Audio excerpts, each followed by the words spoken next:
After Russia, Indian Prime Minister Narendra Modi is in Austria for the second leg of his two-state visit.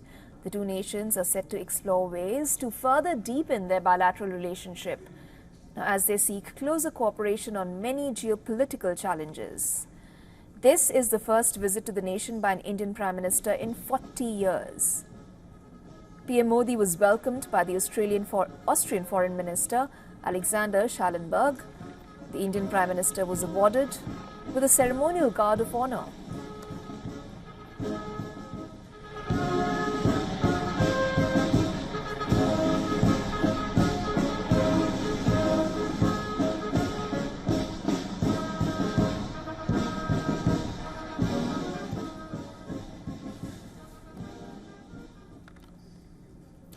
Then the Prime Minister signed the guest book at the Federal Chancellery in Vienna.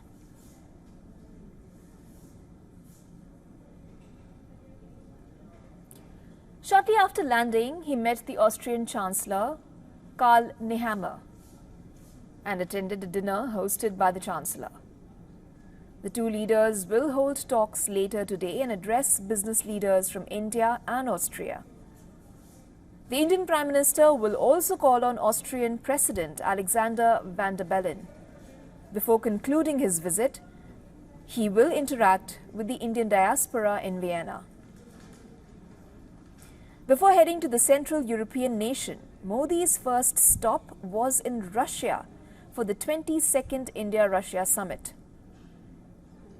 During the visit, India and Russia inked 9 agreements on trade, climate and research. According to a joint statement, India and Russia agreed to work towards a bilateral settlement system using national currencies. They expanded cooperation in key energy sectors, including nuclear energy, oil refining and petrochemicals. Now, the major thrust of Putin and Modi's talks was on economic engagement and the newly proposed Chennai-Vladivostok Eastern Corridor. Fertilizer supply from Russia to India was a part of the discussions as well. Most significantly, Russia and India have now set a bilateral trade target of $100 billion by 2030.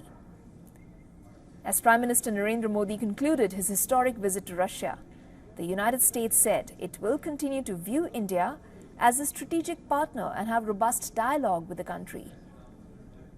The Pentagon said India and Russia have had a relationship for a very long time and that they will continue to engage with full and frank dialogue with India to include its relationship with Russia. Now, this comes after the White House expressed its concerns over Modi's Russia visit, asserting India's relationship with Russia enables it to urge Vladimir Putin to end the war with Ukraine. India is a strategic partner with whom we engage in full and frank dialogue, including their relationship with Russia. And we've talked about this before. So we think it's critical that all countries, including India, support efforts to realize an enduring and just peace when it comes to Ukraine. It is important for all our allies to realize this. And so we also believe India's longstanding relationship with Russia gives it the ability to urge the President Putin to end his brutal war, an unprovoked war in Ukraine. For all the latest news, download the WION app and subscribe to our YouTube channel.